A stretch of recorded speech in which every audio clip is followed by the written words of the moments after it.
Molyneux and Croeso Cymru, and I welcome you all back to Wales. Now, this is probably my first video, well it is my first video since coming out of surgery. It's been a quite traumatic 2 months, recovering from my surgery, trying to battle this cancer within me. But I'm now gaining some sort of strength back that I can independently go back into the hills and the mountains. And what I've done today is taken myself up to Idwal, which is right next to the lake, Llyn Idwal. The reason why I'm here today is because I am undergoing the rest of my training for my Summit ML. And in going for the Summit ML, you've got to learn about the landscape, not just about its historical relevance with its culture and its history of the people, but also how the land is created.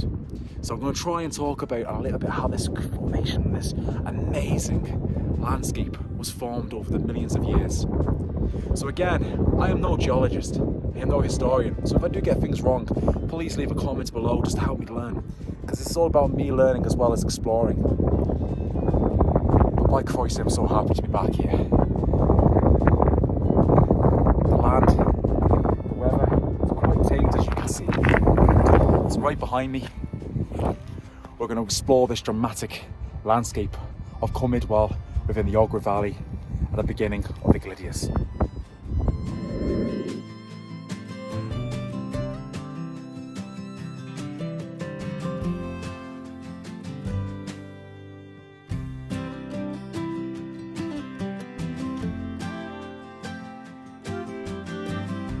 Looking at this landscape from somebody who has not studied geology or geography, it's quite staggering to have a look at it. In fact, to me, I look at this land as a world of magic.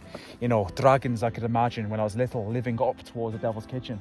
I look at this land very mythical, as it were, the land of King Arthur. But the processes of how this land was created, the development of Idwal, is just as dramatic as any sort of mythical legend of Arthur.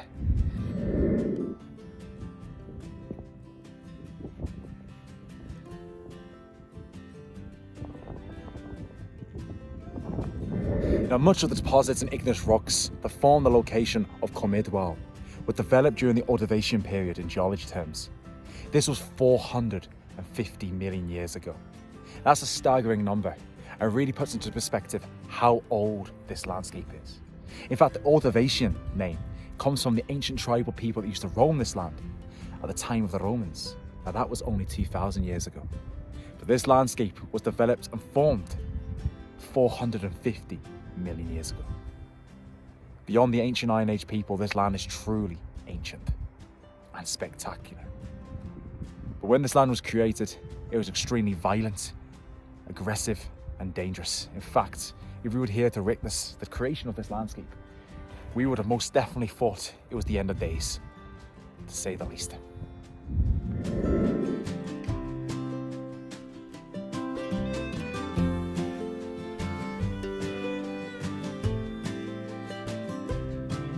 These rocks were formed by deposit movements underneath the ocean, as well as volcanic pressure, mixes of layers of ash, lava and dust.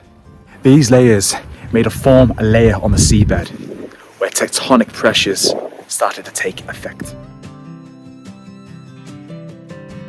400 million years ago, these tectonic shifts started to compress and collide, creating violent waves of interaction with each other, which inevitably made distinctive waves that you can see in the rocks today.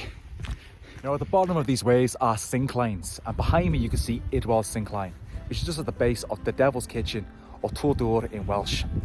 Now, that syncline would not have been visible if it wasn't for the events 13,000 years ago during the last ice age, because at one point this whole landscape was blanketed in one glacier. And as the glaciers started to melt, it created great ravines, tracking down the landscape, causing destruction as it went. But what they left behind was not just these scattered rocks around us, but these pillow-shaped hills as well.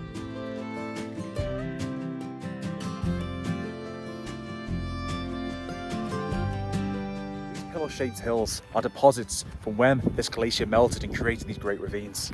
And it can be seen either side of Llyn Idwal, just on the other side of the water here, and right behind me.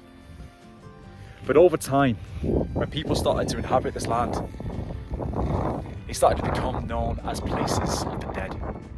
Either people came here to bury their ashes or their bones, But in ancient Welsh custom, these places are known to be the graves of the dead, or the ancient Brythonic warriors of old that will one day rise and defend Wales against those who cause her harm. It is amazing how the events 30,000 years ago have become related to people's customs, traditions, as well as culture that we can enjoy today.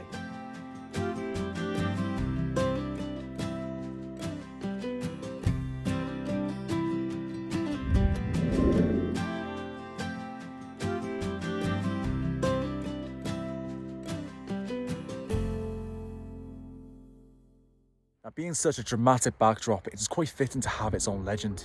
And it does. In fact, Cwm Idwal and its Lake Idwal is named after the ancient prince, son of Roger Mal. Prince Idwal was famed for being a handsome, skilled warrior, as well as a charmer of young women. In fact, he was loved by many, but hated by a few. And one of the few that hated him was his own cousin, his own blood and kin.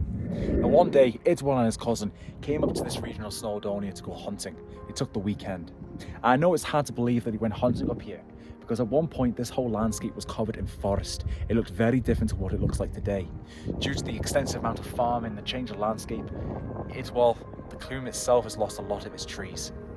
But as they were hunting, the hot day that it was, they took a break by the water, and they found a bit of headland to take a swim in. Idwal's guard was down, believing that he was in safe company with his cousin, but had no idea of his cousin's bitter intentions towards him. As Idwal was swimming, he came up on the shore, and his cousin jumped out with a blade and stabbed him bloody. Idwal's body was left bare, floating in a pool of his own blood. And his cousin managed to escape, but not for long. He was hunted down quite viciously and was punished for the deeds that he committed. But it is said, on the day Idwal's body was found, the whole country went to mourning, and not only its people, nature, even the mountains itself, was said to cry tears for the loss of a prince of Gwynedd. Even today, legend has it that no bird of Snowdon will ever fly over Llyn Idwal again. And I've been here for a few hours and I have not yet seen a bird fly over these waters. It's a bonny legend, gruesome legend. But a legend, that is all it is, because Idwal was the son of Roger Mal, but he was not murdered by his cousin. He did meet a grisly end, but at the hand of the Saxons, another warring faction that the people of Gwynedd had to fight to keep their sense of independence. So there is a theory that the reason why this place is named after Idwal is because when he died, it could have been likely that the court of Gwynedd brought his body up here and burnt it and scattered his ashes amongst the ancient graves where they believed were the warriors of old. His body could have even been buried here, we do not know. But legend is tied to the land here, and it's a story which is lovely to pass on to any of those that enjoys this dramatic Cwm of Idwal.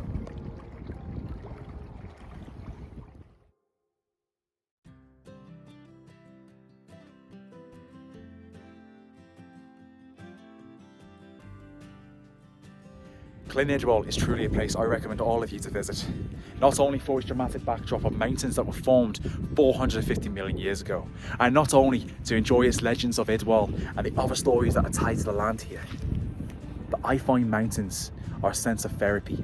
They heal the mind as well as your body.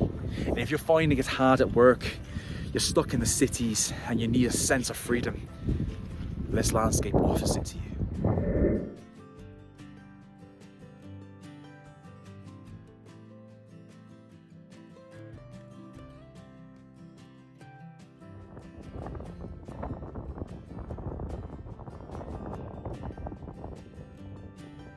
Though, when you climb up to Llyn Idwal, it's extremely tempting to go further, to experience the Devil's Kitchen, to climb high up into the Glydias and see the views that are offered all around Eryri.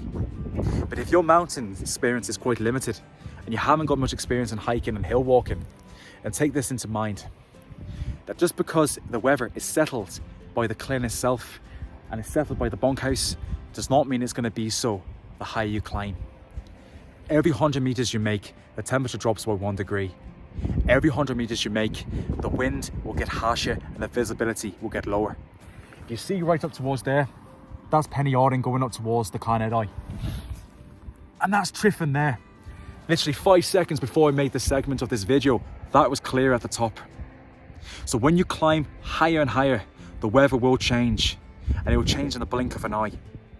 So if you climb up into the mountains and you're ill prepared in regards to footwear, clothing, even experience, you can find yourself in a very tricky situation. In fact, the summer just gone past, the Snowdonia Mountain Rescue has been out a record amount of times, helping people who have climbed up into the mountains, mainly due to the fact that they've underestimated what they were doing.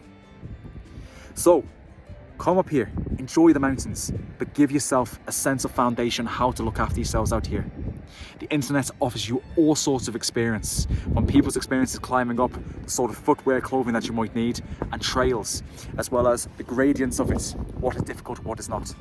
In Snowdonia, there were also outdoor centres, as well as experienced mountain leaders that will offer you weekends away to give you basic hill skills as well.